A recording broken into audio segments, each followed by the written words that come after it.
Dan Illman, Matt Bernier. The feature race at Oaklawn Park on Saturday is the $150,000 Bachelor Stakes for 3-year-old sprinters.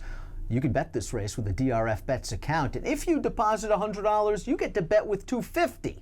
Learn more at bets.drf.com. Let's meet the field for the Bachelor. Again, these are 3-year-olds going 6 furlongs, and Matt, your morning line favorite is the 6, Gray Attempt, who is a crack sprinter in his own right. He has won his last 3 sprint races, including the Gazebo here 2 starts back, in gate-to-wire fashion. It just seems like, even though he's a proven sprinter, they're trying to make him a route horse. They tried in the Southwest, he blew the turn. They tried in the Arkansas Derby, he was in a little bit too tough.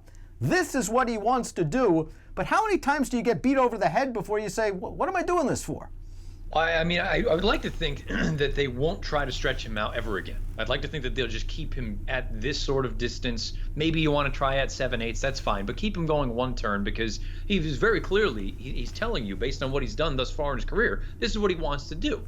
And I guess the question for me in a spot like this with Gray Attempt, he has done all of his best work outright on the lead and a couple of times with slow paces to his benefit. And I just can't envision that being the situation here. I think there's a number of horses, including horses that are overmatched on paper, that are confirmed speed types. And I'm going to be very curious to see how this whole thing shakes down. I think this pace could be a little bit hotter maybe than the pace projector even indicates. That's an interesting point, because I was thinking the same way looking at the Timeform US pace projector. I was expecting a big red bar and several horses out there strewn across the track early, but Timeform US seems to believe, and again, with lightly raced horses, you're going to want to take this with a grain of salt, seems to believe that the 1, Landeskog, can make the lead. And if Landeskog can make the lead, and I find it hard to believe that Gray Attempt will be sitting 4th in the early portion of this race, but if Landeskog does make the lead, he's dangerous. Because his career debut against Maidens the other day at Oaklawn Park was very, very visually impressive.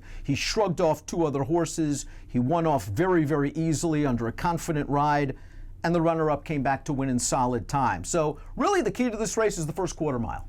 Oh, 100%. And if you believe that pace projector, you're right. Landeskog could be long gone, because that visually was really impressive. I like the way that he kicked home down the lane. Now, my only knock about that race is the 1-2-3 finishers were 1-2-3 throughout. So I don't know what really was running behind. But you brought up the fact that the runner-up, Tut's Revenge, he was an XI winner with an 83 Beyer. So clearly the race has been somewhat respectable at this point. There's only been 1 horse to come out of it so far. I'm going to be very curious to see from a pace situation. I could see Bono Solo really making life difficult early on, and if that's the case, you also have to deal with Gray Attempt, and I think there's other speed as well. I'd be very surprised if it was that easy. One of the other speeds could be the 8 Oil Money. He was a gate-to-wire winner last time out at Turf Paradise in an allowance race where the runner-up came back to finish 2nd with a 79 Beyer speed figure. He goes out for high percentage connections in Robertino Diodoro. But drawing outside the other speeds, I think it might be best served for him to rate. If he is caught in a duel, I could see him dueling 3-4 across the track and stepping up in class. I'm not sure that's the right trip.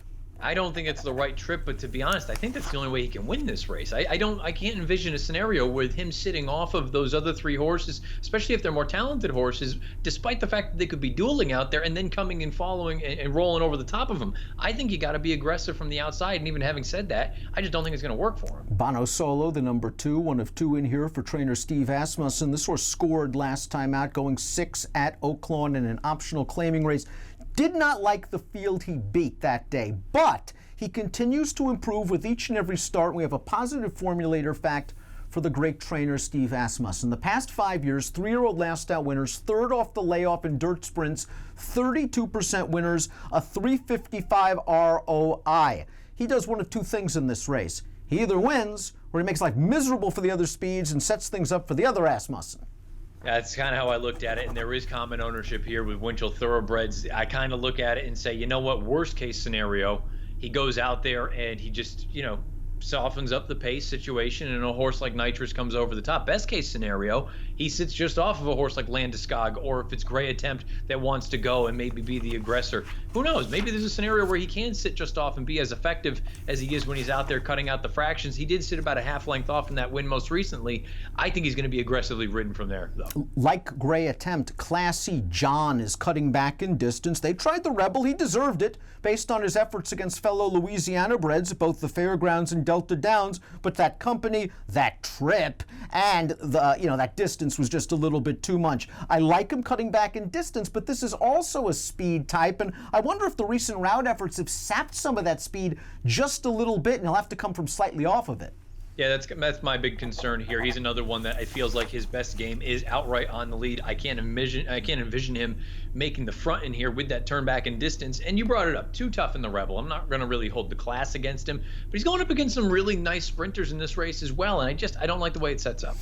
Before we get to our top selections, let's talk about two big-priced closers that might get the right setup, beginning with the number 5, 9th Street, also by Steve Asmussen. By the way, he has 3 in here. This horse's most recent win came in a 2-turn, 7-furlong race, and I do wonder if maybe, just maybe, he is slightly better going longer than this 6-furlong distance. But he is getting class relief dropping out of both the Rebel and the Southwest, and he should get a big pace to run at. Yeah, he should. I guess the big concern for me is he just, through 9 lifetime starts, is not particularly fast. He would need a major pace meltdown up in front of him in order to take advantage. And even having said that, boy, the turn back from 8.5 to 6, for a horse like this, I don't think it works. Frosted Ice, the number 7, really caught the eye up here in New York as a 2-year-old. Is just a big, good-looking son of Bellamy Road. Very impressive coming from off the pace, a fast pace at that, to win the Bertram F. Bongard over New York breds, beating a couple of next out winners. One of them, Bankit, won the Sleepy Hollow next out with a 78, then was good enough to run second in the Springboard Mile, an open race with an 82 buyer. Now, after that race, the barn said he's had some growthy problems. We decided to just rest up and wait for the Oaklawn meet. This seems like a little bit of a belated 3-year-old debut for Frosted Ice, but again, if this pace is hot, this horse showed some ability at 2. This is another sort of good situation for Ron Moquette's barn, where if this horse is ready to go off the bench, great. And if not, you get a race into him, and he's eligible for all those nice New York bred races up at Belmont or at Saratoga over the summer, should they choose to go back. To me, this is kind of a no-lose situation. You go out there, worst case scenario, he gets some fitness. Best case, you get involved. Let's take a look at our top selections for the Bachelor Stakes. I want to talk about the number 4, Nitrous. When he won the Riley Allison Derby, 2 starts at Sunland, we were like, what a nice stepping stone for the Mind That Bird Derby. Probably won't face the toughest competition in the world, that race. And heck, if everything goes right, he'll run in the Sunland Derby for Kentucky Derby qualifying points. And we were a little bit surprised that Steve Asmussen didn't go that way. And I think the reason he didn't go that way is because he knows at heart Nitrous is a sprinter. And they turned him back last time out in the gazebo. A gray attempt got loose on him. B, this horse had traffic trouble. It could be a much different pace scenario this time around. Yeah, I mean, I agree with all of that. I think Asmussen and company probably looked at it and said he's better going shorter, whether it's 1 turn or 6 furlongs, whatever the case may be.